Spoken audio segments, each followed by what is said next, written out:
you so much, Aaron and Allegra, for anchoring things for us today, and welcome in and welcome back to Darcy and Kate from RADA, both as Master of the College and as, in fact, a trustee of RADA myself. It is wonderful to be working with you both. They'll be back up here, as Aaron and Allegra said, with the considerable privilege of being rehearsed by Samuel West in a scene from Twelfth Night later in the programme, and we look forward to it.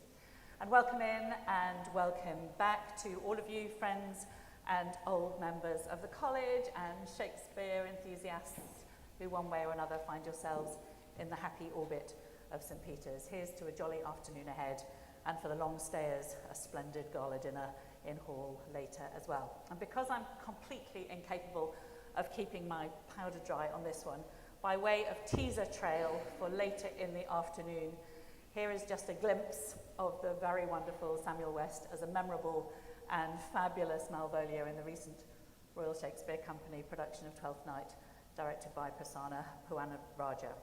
Sam's going to be speaking with us both about playing Malvolio and will then himself be workshopping Darcy and Kate in an Olivia Viola scene in due course, and we cannot wait, except that we must, because I'm the warm-up act, and it's my job both to impose myself between you and the headline act to come, and in doing so to introduce the play in the hope you'll be able to get a bit more from it when that later moment comes. And in that project I'm going to start with basic plot clarification. I do this because over breakfast this morning I asked my own husband, who's seen Twelfth Night played many a time, what happens in Twelfth Night? And the answer I got was so entertainingly confusing. I decided that it might just be worth clarifying a few things along the way, but I am also aware there are people here who have published on Twelfth Night, and so pitching it is going to be a little bit interesting. If you know your way around the plot extraordinarily well already, you should all be in possession of a handout, and I give you fair warning that in a few moments' time I'm going to be asking for volunteers to help me with some of these passages. So be skimming through early and decide which bits you might nobly be willing to volunteer to help me with. I can assure you that everyone will love you forever if you volunteer. Right, so plot summary, here we go. The action takes place in the fictional land of Illyria, where there are two households of interest to us, each overseen by a highborn and unmarried individual. The first is the Duke of Illyria, his name is Orsino, and the second is Lady Olivia. And unsurprisingly, perhaps, for satisfying story shape, Orsino has declared his love for Olivia, and at the start of the play is enjoying turning over and finding ways of describing to himself his own lovelorn condition, and has been sending envoys over to Olivia's house in order to proclaim his love on his behalf. Why is he doing this in mediated fashion? Because Olivia won't see him, and in fact she refuses entry to his envoys as well. That's because she's in mourning for her dead brother and thinks it's all thing inappropriate to be sociable at such a moment. So she's cloistering and attempting to keep up the appearance of being a grief-stricken sister. But of course, that attempt comes under strain with entertaining speed. Lady Olivia has a very busy household. She employs Malvolio, the steward, puritanical, pompous steward, who despite his own emphatically articulated desire for regulation and well-ordered principles of living, himself secretly has ambitions to rise in station. And Maria and Fabian as well. And then she also has guests, her own kinsman, Sotheby, who's a lush and resents any attempt at all to curb his excesses, and his companion, Sir Andrew Aguecheek, who is his gull and his bankrolling Sotheby's excesses.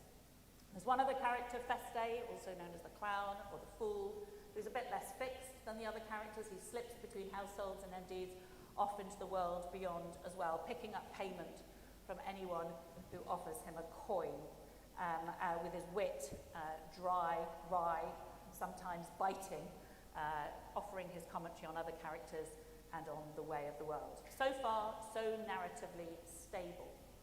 But the fun disruption to the status quo in Illyria comes through the agency of two different animating events. And the first of those is a shipwreck that throws onto the shore of Illyria two well-born twins, a young woman and a young man, who are separately rescued from the waves and who each now believes the other probably drowned. And the female twin, Viola, finding herself shipwrecked and penniless in a foreign land and with fears for her safety and her livelihood, decides to disguise herself as a young man, modelling her boy identity exactly on that of her twin brother, and now taking the name Cesario for her boy self. So now there are apparently two identical-looking young men at large in Illyria, and Cesario, that is Viola in disguise, finds work in the household of Duke Orsino, and having found favour with him, she is quickly employed as the latest envoy to go and take the love suit to the Lady Olivia, and so begins a series of misapprehensions and entertaining and painful love tangles. And then the other fun disruption that disturbs the status quo of Illyria is the plot to bring down Malvolio a peg or two. His high-handedness is considerable and is crying out for an irreverent joke to be cracked at his expense. But what starts sounding like a jolly jape somehow takes on its own irresistible momentum and becomes a disturbing project of torment and humiliation, leaving us in the audience disquieted at the encouraging role that we have all played in cheering on the prank, and then watching it turn dark and cruel in front of us, apparently fueled by our early laughter. And I've included this actually bushel sketch of Sir Herbert Beerbone Tree playing Malvolio here from 1901 as a side reference to RADA's founder, in honour both of our two fabulous RADA students who are with us today, and indeed for their own interim principal, Helen, who's generously turned up to support them. Thank you for being here, Helen.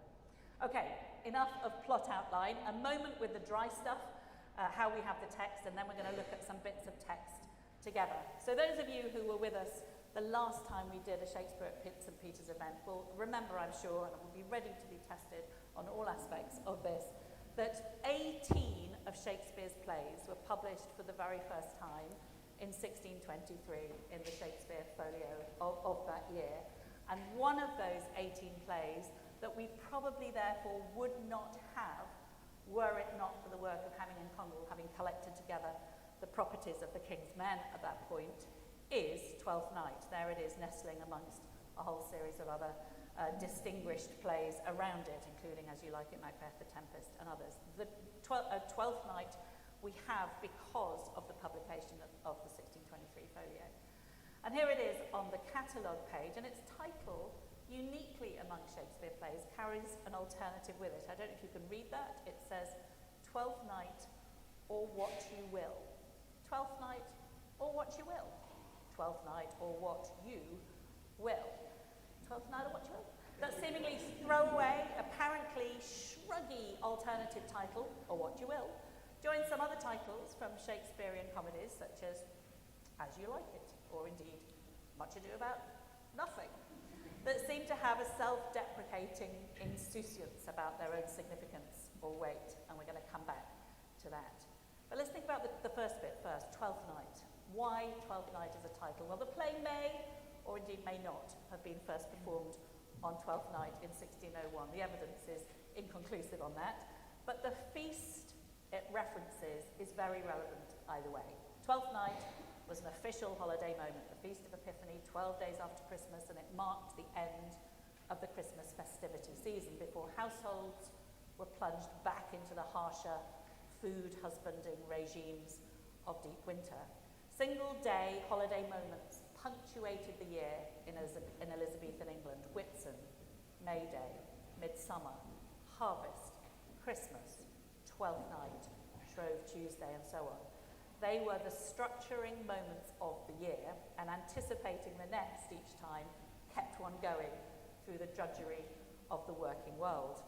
And amongst those, the spirit of the Twelfth Night feast and holiday was as a moment of revelry, excess, and a joyous overturning of the usual social structures and codes of behaviour that regulated life. It constituted a moment of licensed anarchy, when hierarchies could be overturned and ideas of gender and of class could be playfully challenged and disrupted in games of dressing up and masquerade. And of course, all of that is extremely pertinent to the play that's of interest to us today, between the encounter between order and regulation on the one hand and a hearty disregard for such stifling influences on the other, and in which gender and class both come under interesting challenge.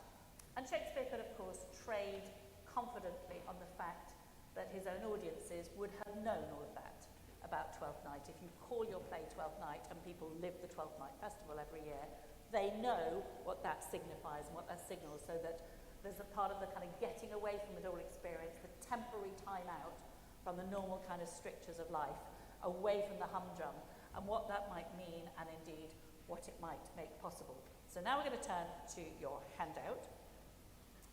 And we're going to start halfway down the first page, not in Twelfth Night as it happens, but in As You Like It.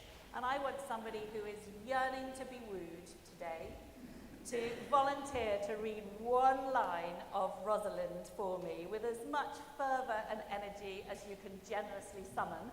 We have people who are going to run a microphone to you once you volunteer. Who would generously be willing to kick off this collaborative reading exercise that now awaits us? There's a lady right down here. Can we get a microphone to her? Just hold on for one moment. Would you like to stand up to do this? Can you hand the microphone, George? Thank you. So Rosalind is dressed as the boy Ganymede and is talking flirtatiously to the man she would love to woo her, and this is what she says. Come, woo me, for now I am in a holiday humour and like enough to consent. Thank you very much.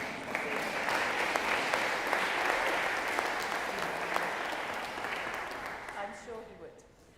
There's a clear suggestion that what it is to be in a holiday humour makes other things possible that might not normally be so. I might consent because, well, it's a holiday, isn't it? With all that kind of the temptations and possibilities of the holiday romance behind it. We're not going to read the Lavatch bit, but just note in there that this is from All's Well that Ends Well, that Shakespeare knew how to trade upon people's understanding of what festivals meant. Pancake for Shrove Tuesday and Morris for May Day. These had the sort of proverbial truism kind of character about them. We're going to move on. Now you see these insouciant titles below, which I've offered you already. They might be shruggy, let's pretend this is all flim-flam, it has no substance. Or it might actually be doing some more surreptitious work than that, or of course it could be both. And if the surreptitious work is As You Like It, audience, we're offering you something that kind of obeys the dictates and the direction of your fantasy, then what you will, Twelfth Night or what you will, is actually part of a sort of Shakespearean comedy thing where responsibility for what's happening will often spill off the stage and be landed at the foot of the audience. Oh, you don't like what just happened? Oh, we were just kind of doing what you wanted, audience. It's a naughty trick and a fun trick that Shakespeare plays with his audience in that kind of reciprocal exchange of authority in the Shakespeare comedies. At the end of Midsummer Night's Dream, you might recall Puck saying, "If we shadows have offended, think but this and all is mended, that you have but slumbered here, while these visions did appear. And this weak and idle theme, no more yielding than a dream." Has this given offence in some way? Did all that kind of frolicking in the wood near Athens kind of touch a nerve? Did you not like some of the things that were said? Oh, don't worry, you were just sleeping. Oh, and actually it was conjured by your dream life. Okay, that it sounds really offhand, but actually it's going, do you know what? You found it offensive? Guess where it came from, people. So this is a kind of a strategy that Shakespeare uses, and what you will can kind of resonate with that as well. Let's turn over. We're going to start with the opening of the play now. So this is a third of the way down page 2. And for this, I'm going to need an Orsino, and I'm going to need a curious curio. Orsino is in love. He is deeply in love.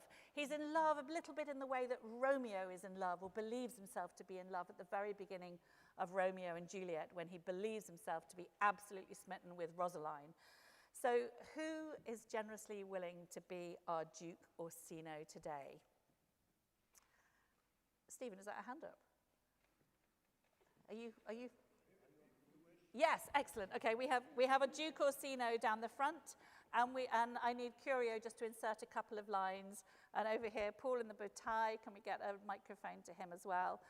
Would you be willing to stand, or do you prefer to do this seated? As you please.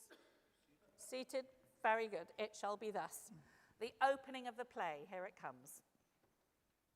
If music be the food of love, play on. Give me excess of it, that surfeiting thy appetite may sicken and so die. That strain again, it had a dying fall.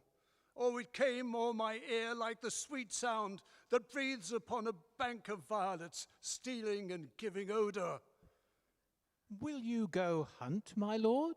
What, Curio? Of the heart. Why, so do I, the noblest that I have. Oh, when mine eyes did see Olivia first, methought she purged the air of pestilence. That instant was I turned into a hart, and my desires, like fell and cruel hounds, e'er since pursue me. Thank you, thank you.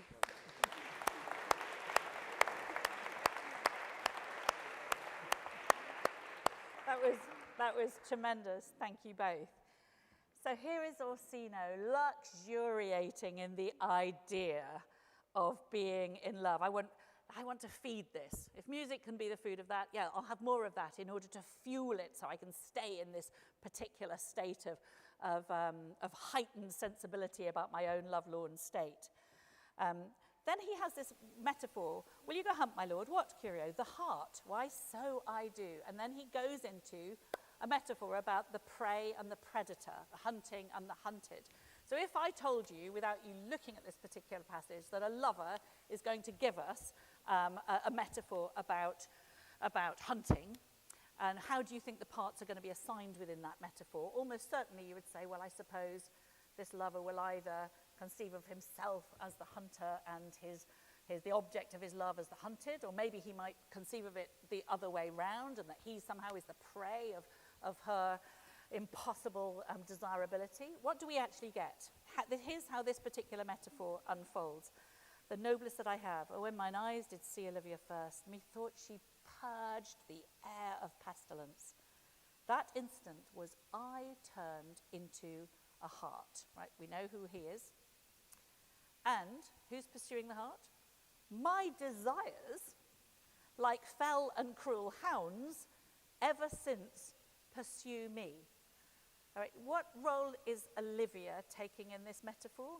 Well, nope, there's no part for you. You're actually not necessary, Olivia, for me to be able to explore the experience of being in love. I am the hunter, and I am the hunted as well. This is all about me.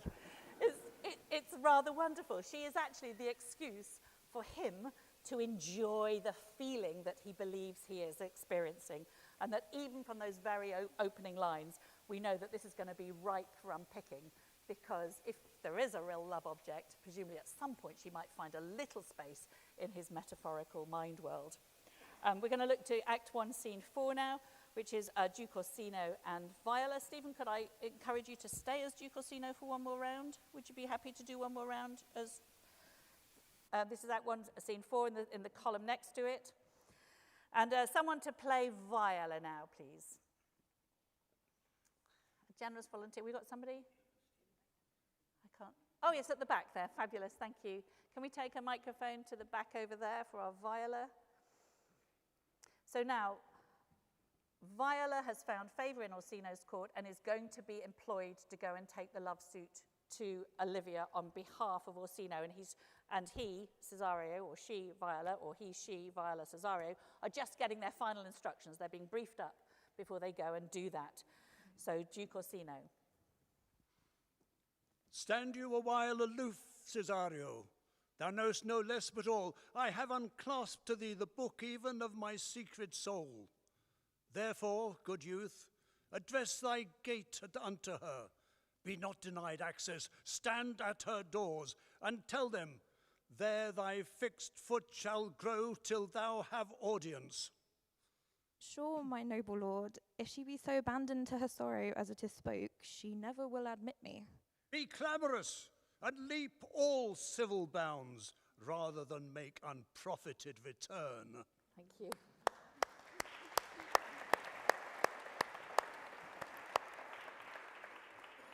That's a really helpful line for us. Be clamorous and leap all civil bounds. The play is interested in where civil bounds lie, and it's very interested in their being breached, about transgression, about layers of transgression as well.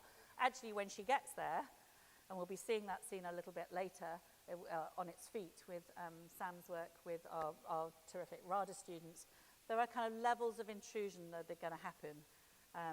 So the leaping of civil bounds is part of the project of the play, and the exploration of where civil bounds should be held and where it's quite fun to breach them, and what impact it has on others when some sorts of bounds have been breached.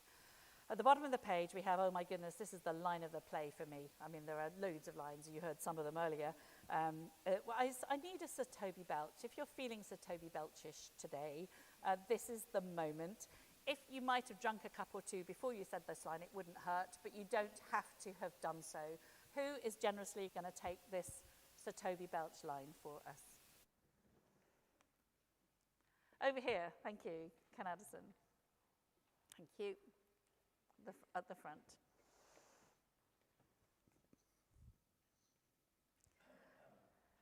Dost thou think, because thou art virtuous, there shall be no more cakes and ale? Thank you.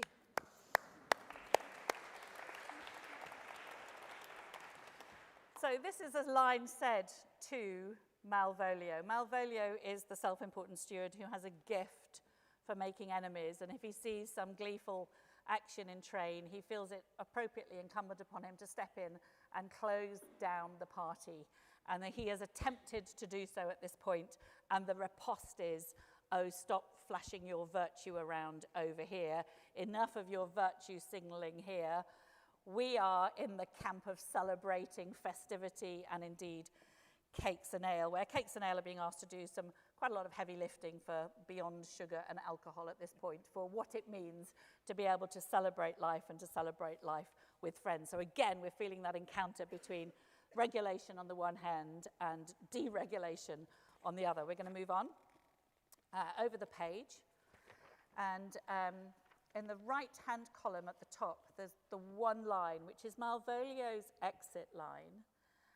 We heard Darcy read it at the top of the programme today, but we need to hear it ringing around the room again now, with bite, and preferably with hurt in it somewhere. Who can give us a biting and damaged exit line from Malvolio? I'm not demanding in any way, I mean, obviously. Thank you. At the front here. Thank you, John.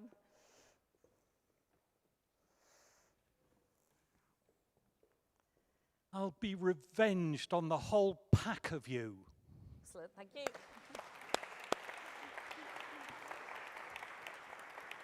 And he would be too. Well, the whole pack of you, pack. What things comes, what is that generating? If he's going to be revenged on the whole pack of us, who are we? What are we? We're a pack of what? Yes, specifically, probably dogs, right? We're a pack of dogs. And he's going to be revenged on the whole pack of us as a pack of dogs. What local sport, if you were imagining this being played, for example, in Southwark and the Globe, would that bring to mind? Anybody? Bear baiting, exactly so. So Malvolio has some sense of himself as having been bear baited, and that we, whoever the you might be, I'll be revenged on the whole pack of you. It could be the on-stage community. Certainly, they've been going at him. But honestly, we've been part of that project too, getting entertainment from the pulling down of a big beast. And that he knows intuitively, instinctively, that something like bear baiting on him has happened. And his instinct is right. If you now go to the left-hand column at the top there, so that was from Act 5. We're now zipping back to Act 2, when there's a conversation between Sir Toby Belch and Fabian. We need a Sir Toby Belch and Fabian to play this, please. You know it's going to come to you at some point. You know, getting in there early gets it done. But who will be a Sotheby for us? Okay, I will play Sotheby. I just need someone to play Fabian now. Thank you. Okay, gentleman here, halfway down. Thanks very much indeed.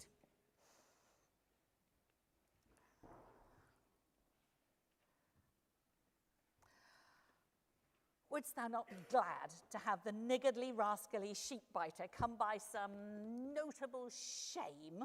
I would exult, man. You know, he brought me out of favour with my lady about a bear baiting here. To anger him, we'll have the bear again, and we will fool him black and blue, shall we not, Sir Andrew? Okay, so they are talking about what they are going to do to Malvolio. Fabian's annoyed because Malvolio has dobbed him in with Olivia. Maybe he snuck off from work one day and went off to the bear baiting just round the corner, or maybe he was placing bets on something, and we don't know what he's done, but it's something to do with bear baiting, and he got into trouble because Malvolio snitched on him, and that this is now part of the things that are stoking the revenge plot, and that the idea of what bear baiting is in Elizabethan England is, of course, not that dissimilar to the kind of dynamic that was set up with playhouse audiences. So bear baiting involved staking a bear with a chain in a pit in some galleried environment, and then loosing the dogs onto them. And you can see the dogs just coming in over there. And that bets would be placed on how many dogs might be killed before they bring down the bear, or how long it would take. Or it was a betting sport as well as a blood sport of entertainment.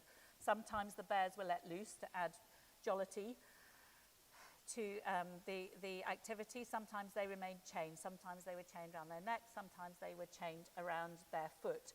And then people in the galleries were braying or cheering or making money or enjoying the spectacle of it in one way or another. You can see the kind of structure of how this is being set up here. And this is a detail from the Vischer panorama from 1616. And you can see the globe on the right here and the bear garden on the left here, which was also sometimes called the Hope. It was a playhouse where sometimes plays would be shown and sometimes it doubled as a bear garden. And in fact, just a little bit, so where the first blue arrow is the globe, where the second blue arrow is the Hope/bear garden, and where the third one is the swan, which also doubled as a bear pit sometimes. So this was a very evocative image being played in the right space that would take at this point. So he has a kind of uncanny intuition about the kind of sport that has been had at his expense. And it was an image that Shakespeare liked. So he launches this image with Malvolio, about Malvolio as a bear that is going to be brought down. But it works, and he brings it back, and he brings it back in King Lear. Twelfth Night is almost certainly written in 1601. King Lear is 1605, and Gloucester, who is a character with dimensions, right? He is not a silly or a flimsy character in any way. At some point he says, I am tied to the stake and I must stand the course. And that too is a reference to bear baiting. And then Macbeth, the next year, Macbeth, a huge tragic character. They have tied me to a stake. I cannot fly, but bear-like, I must fight the course. And that knowing that that image is going to come back with Gloucester and with Macbeth also does something to our sense of Malvolio. Certainly from this perspective, now we know that those plays are coming, that Malvolio is risible in many ways, but he is not without dimensions. And that when we're talking with Sam later about this, I look forward to asking him about actually how he found some of the extraordinary dimensions that he did find in the play. But kind of Shakespeare allows for a little bit of that, including through the kind of images that are used about him. So when the bear is brought down, and that we then are made to feel responsible for that, there is some sense of, oh my goodness, what have we done? We encouraged this, we laughed it forward. Okay, we're going to move on to Act 3, Scene 1, Olivia's Garden. We've got Viola and Feste, or Viola and the clown.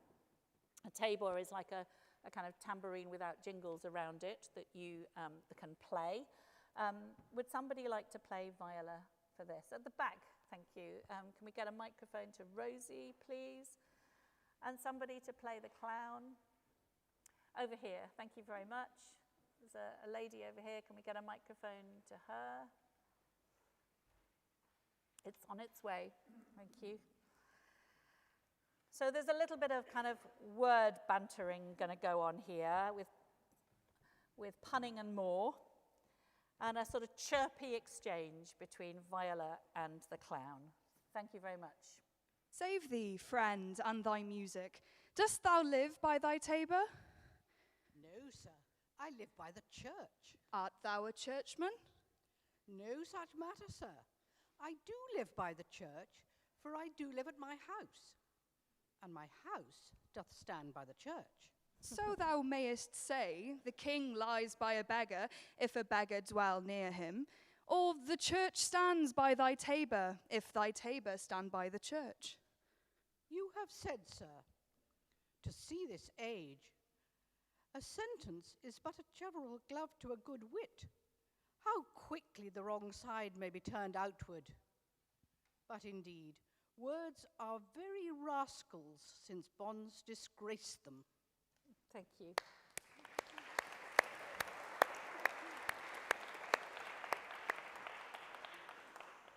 So the clown is enjoying wrong-footing Viola constantly by his punning or his zeugma, perhaps, if you like, figures of speech.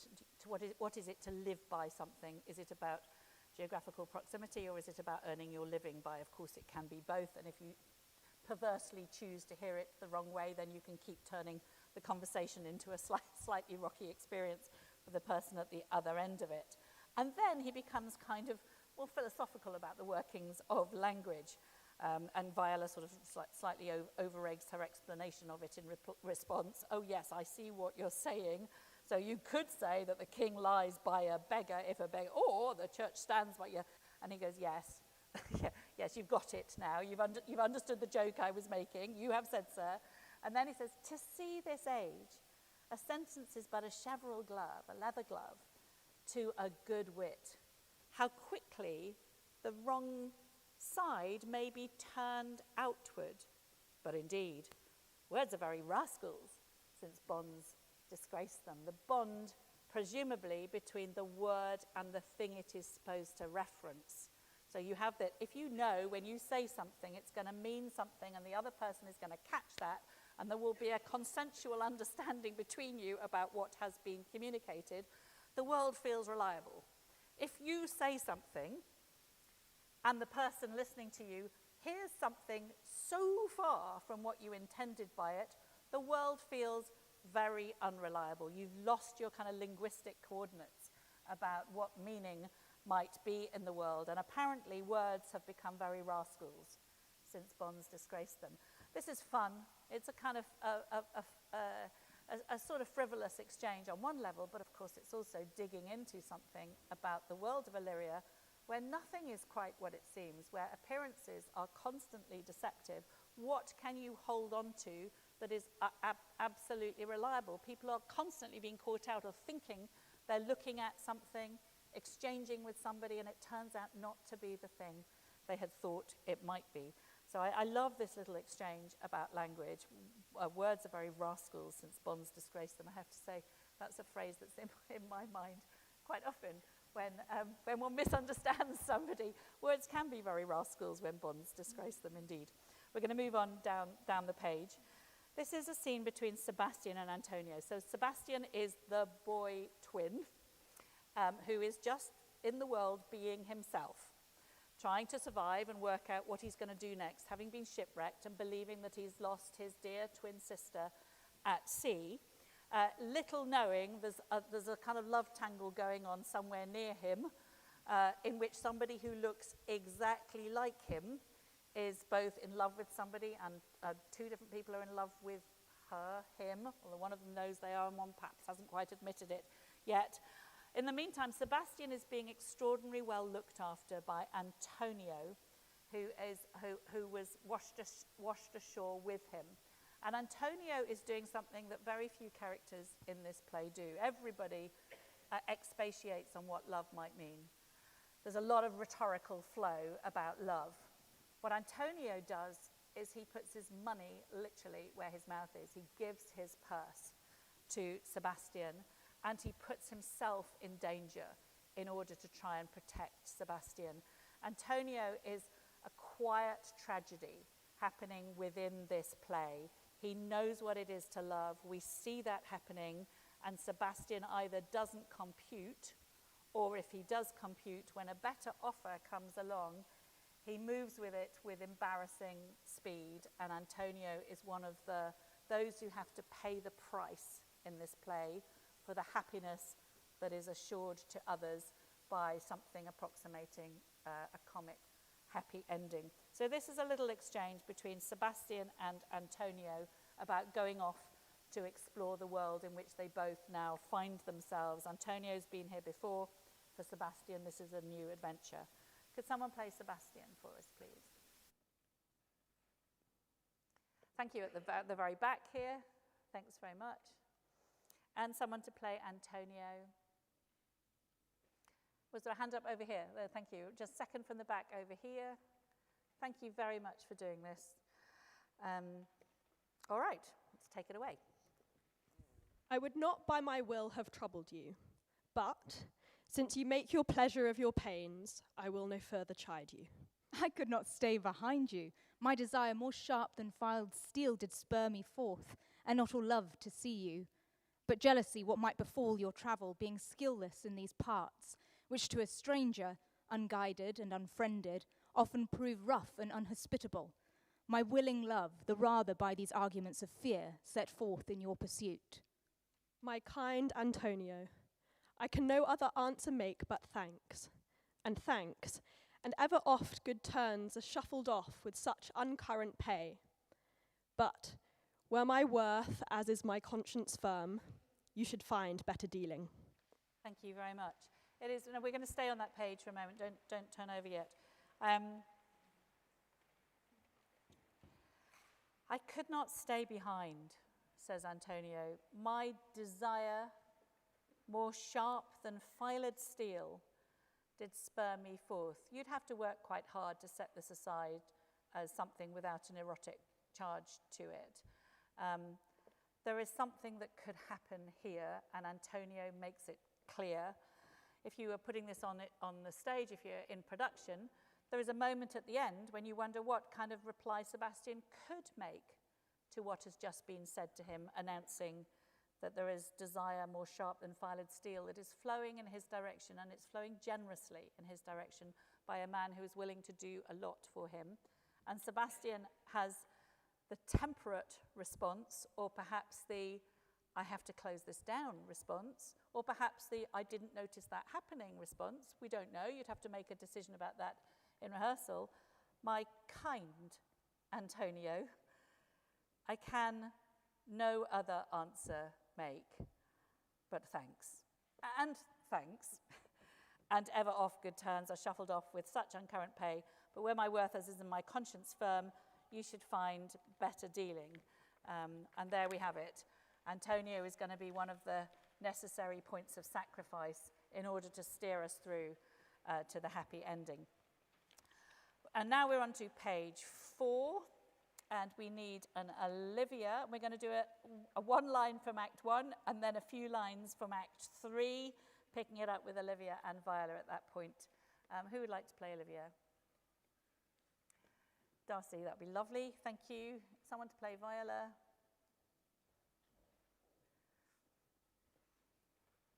We've got someone over here. Fabulous. Thank you very much. So first of all, a question with traction, or indeed 2 questions with traction from Act 1 on the first time Olivia meets Viola. What are you? What would you? And now we're going to move seamlessly into Act 3 and pick it up with the 2 of them again. I prithee, tell me what thou thinkest of me. Thank you. Do think you are not what you are. If I think so, I think the same of you. Then think you right. I am not what I am. I would you were, as I would have you be. Thank you.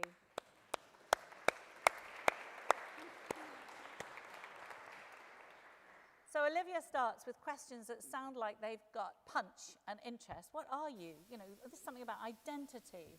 What would you? What's your purpose? What do you want here?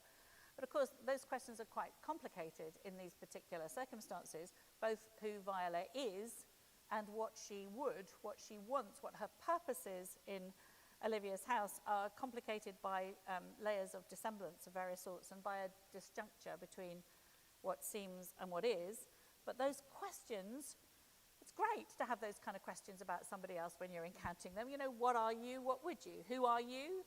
You know, what's your purpose here? What's your contribution? What do you want? What are you going to do? And then what happens is as she meets Viola again, and of course she has been deceived by her outside and has unhelpfully in the context, although fortunately Sebastian is on hand to solve this little pickle for us, fallen in love with Cesario. I prithee tell me what thou thinkst of me, that you do think you are not what you are. If I think so, I think the same of you. Then think you right, I am not what I am. Viola's busy saying, don't be taken in. I'm like, we signal to you. I can't quite tell you, but, you know, don't be taken in by my outside. And Olivia loses interest and says, actually, I'm not really interested in who you actually are. I would you were as I would have you be.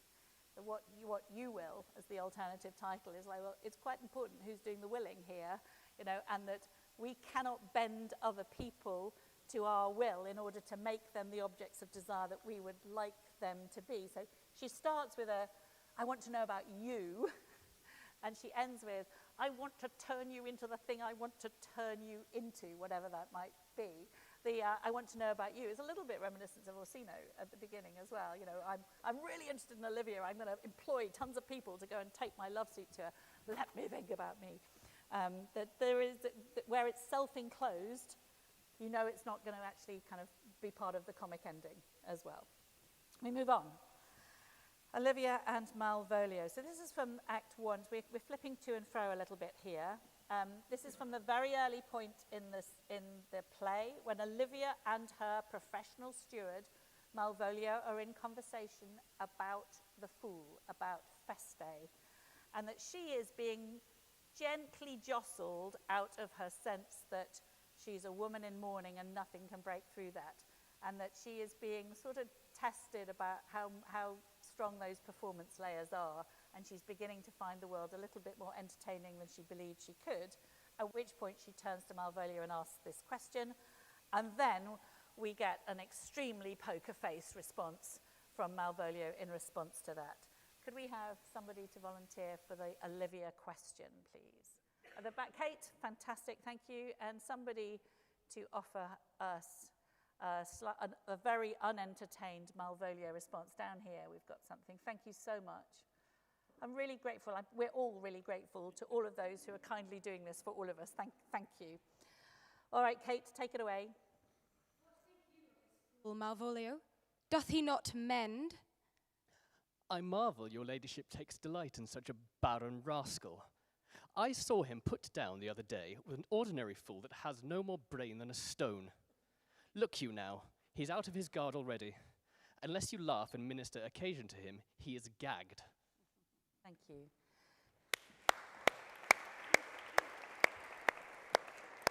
This is something about how the life of a joke works, isn't it? Unless you laugh and minister occasion to him, he is gagged. It doesn't matter how funny in raw potential a joke is, it needs a respondent to take. So the joke is only playing if somebody is saying, oh, that's a joke. I get that, and I'm laughing. And that's the encouragement that generates the next joke each time. Unless you laugh, whoever you are, and minister occasion to him, he's gagged. He's got nothing to say unless you encourage him with your laughter. And that's a line that ricochets onwards into this play as well. And it's not just us that remember it, because now we're going to move into Act 5. So the clown heard that, Feste heard that put down from Malvolio. I encourage you to withdraw your support from him, madam, because no good will come of this. You know, he's a silly old thing, and we shouldn't be encouraging this nonsense. The clown remembers, Could you stay as Malvolio? Sorry, have you still got the microphone? Could we give it back to you for a moment? Thank you. And who was our clown last time when we had the exchange with Viola about a chevrel? Who played our lovely clown then? Can we call you back? Is it someone over here? I'll play the clown. That's fine. All right, let's go. But do you remember, Madam, why laugh you at such a barren rascal? And you smile not, he's gagged. And thus the whirligig of time brings in his revenges. I'll be revenged on the whole pack of you. Thank you. Thanks very much. Thank you. It's really interesting in Act 5 of a Shakespeare comedy, starting with that line, but do you remember? The end of Shakespearean comedies are often predicated on acts of forgetting. When you emerge from the wood near Athens in A Midsummer Night's Dream, when some pretty weird things have gone on in that wood, you have to go, I can't really remember what happened. Does anyone else know? No, I've got nothing. Anyway, here we all are, let's get married. And that the ending can only steer its way through to something that feels okay by people not remembering some of the horrible things they said and did to each other in that wood. Acts of forgetting are sometimes necessary to secure a happy ending. This play doesn't have any truck with that. There are acts of remembrance that are going to disrupt things. He remembers, the clown remembers the put down. This is in Act 5, and he remembers it from Act 1. Oh yeah, this is what he said about me, do you remember? And that provokes the line, I'll be revenged on the whole pack of you. And that sense of our involvement in the joke, particularly in relation to Malvolio, we thought he was a pompous twit. We're delighted at the idea that he might be brought down a peg or two. And we watch it happening, and it starts really funny. And it ends up in a dark chamber with him being bound and visited by tormentors. And it really, really isn't funny. And that this has damaged a man. Yeah, he was impossible. Yes, he was pompous. But does anybody deserve that? How did we get there? How did he end up in that dark chamber gagged? Did we have some responsibility for that? We laughed and we ministered occasion to that joke too. And then at the end, there's Feste's final song, When That I Was and a Little Tiny Boy with Hey Ho, the Wind and the Rain. And those of you who are staying for the banquet will hear a version of that from a St. Peter's graduate who's also been, he's been training at the Royal Welsh, and we're delighted to have him back. But I want you to flick back now to page 2 as we think about endings and the neatness of Shakespearean comedy endings. At Midsummer Night's Dream, can you see at the top of page 2, we've got, this is Puck, Jack shall have Jill, naught shall go ill, all shall be well. Things will resolve neatly. The right number of people will be holding hands with the right number of people in the right kind of partnerships to the right there. Yet but 3, come one more, 2 of both kinds make up 4. We need things to be partnered up in neat one-on-one pairings. At the end of As You Like It, peace ho, this is Hyman speaking. I bar confusion, 'tis I must make conclusion of these most strange events.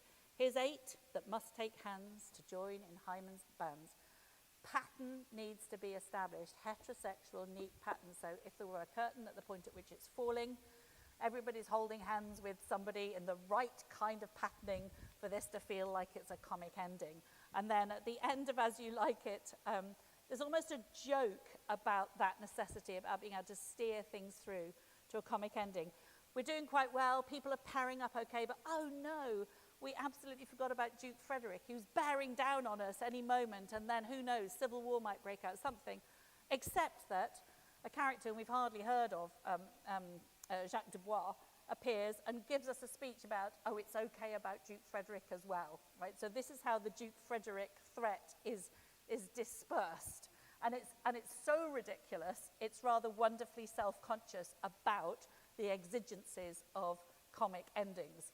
And then As You Like It, which is, if you look on your very first page, we've got an edited timeline of Shakespeare's writing. As You Like It is in the amazing year of 1599, can still make jokes about the ending in 1599. Duke Frederick addressed a mighty power, and to the skirts of this wild wood he came, with his forces, and he was intent on doing bad things at that point, where, meeting with an old religious man, after some question with him, was converted, both from his enterprise and from the world, his crown bequeathing to his banished brother, and all their lands restored to them again that were with him exiled.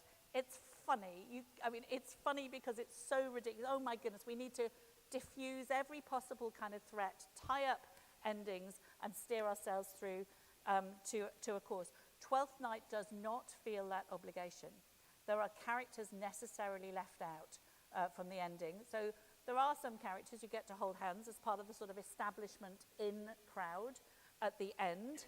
And then there's Antonio, there's Malvolio, there's Feste. Maybe there's even Sir Andrew Aguecheek. Look at that timeline again. So this is very edited down.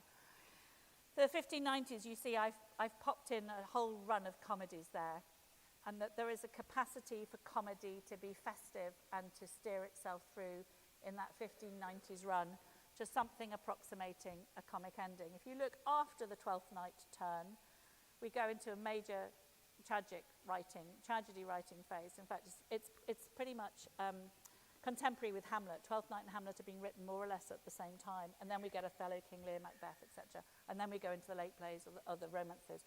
The Twelfth Night is on that turn, and that it cannot allow itself the easy consolation of a Duke Frederick who's converted at the edge of a wood in order to diffuse threat.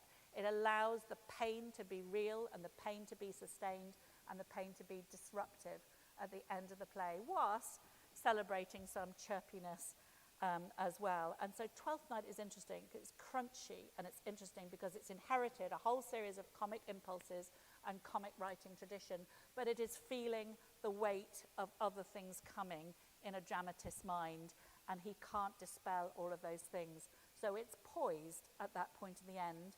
And in fact, the ending that we steer to is marvellous for some, but if you look at Feste's little rueful song at the end, the rain, well, we know what the rain does. For those who cannot be incorporated into the comic ending, the rain, it raineth every day. Thank you.